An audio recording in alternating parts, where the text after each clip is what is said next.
Shalom, bien-aimés dans le Seigneur, que l'Éternel Dieu vous bénisse où que vous soyez, quoi que vous fassiez, la paix de Dieu soit avec vous.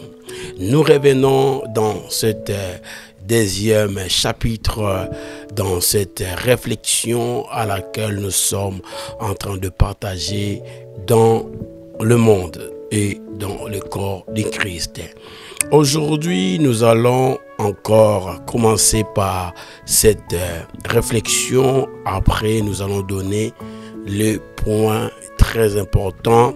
Nous avons plus ou moins 15 pensées, réflexions par un thème qui nous a été révélé par la compréhension sociale, scientifique,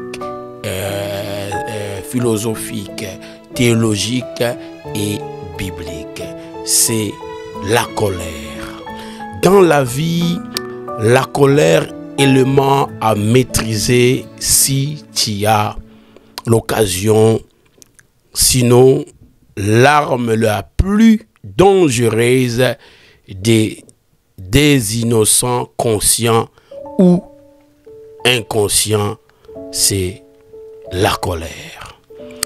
La colère est la réalité en face. Premier, la colère commet des erreurs plus dangereuses qu'elle-même. Deuxième, la colère élément d'intimidation, mais facile à maîtriser si c'est possible. Je dis la colère, élément d'intimidation, mais facile à maîtriser si c'est possible. Troisième, la colère se rend compte du danger provoqué, mais déjà trop tard à réparer.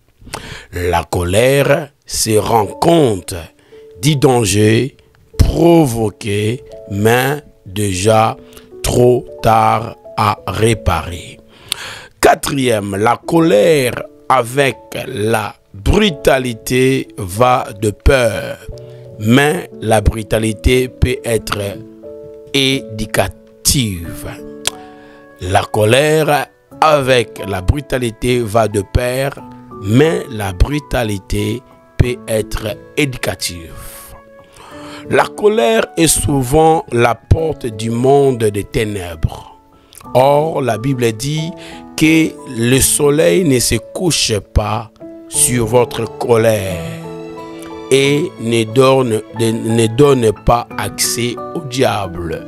Ceci dit à tout ce monde qui dorment en colère, ils ouvrent des portes et même. Amen. Nous allons continuer cinquième et non sixième.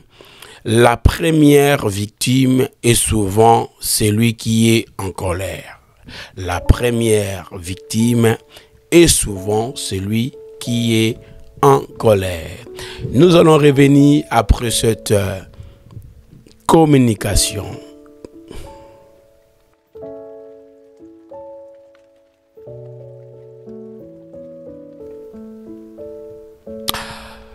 Nous voilà de retour dans cette réflexion sur la colère. Nous continuons le point 7. Quand la colère est diffusée, les injures prennent place. Quand la colère est diffusée, les injures prennent place. Huitième, pour bien voir la face cachée des gens, mettons-vous en colère. Pour bien voir la face cachée des gens, mettez-vous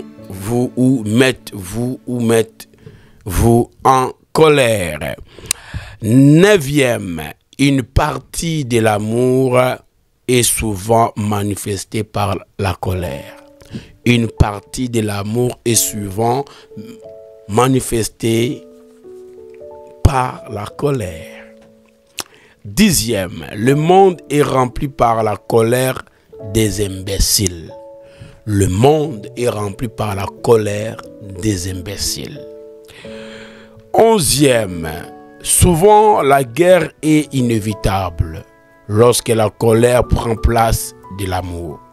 Souvent, la guerre est inévitable lorsque la colère prend place de l'amour.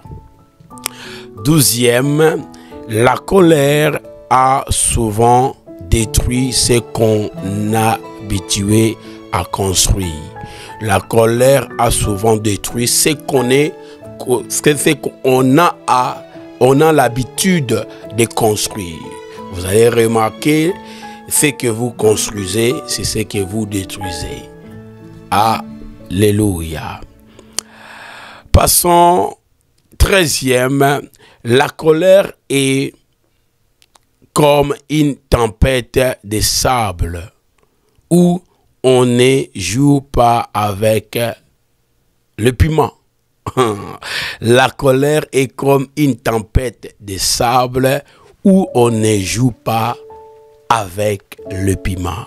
Vous allez, si vous avez des piments et vous jouez, et lorsqu'il y a la tempête de sable, et le piment peut te rentrer dans les yeux parce que il n'y a pas la différence entre le sable et le piment, mais quand le piment te pique, c'est ça la différence. 14e, la colère consomme trop de vie. La colère consomme trop de vie. La colère consomme trop de vie. 15e, réflexion. La fureur et la colère sont des sœurs jumelles. Ils sont souvent excités par la parole dure. Je répète, la fureur et la colère sont des sœurs jumelles. Ils sont souvent excités par la parole dure. C'était ça par rapport à la colère et la réalité en face. Nous allons nous revoir au prochain réflexion. Soyez bénis et bonne année.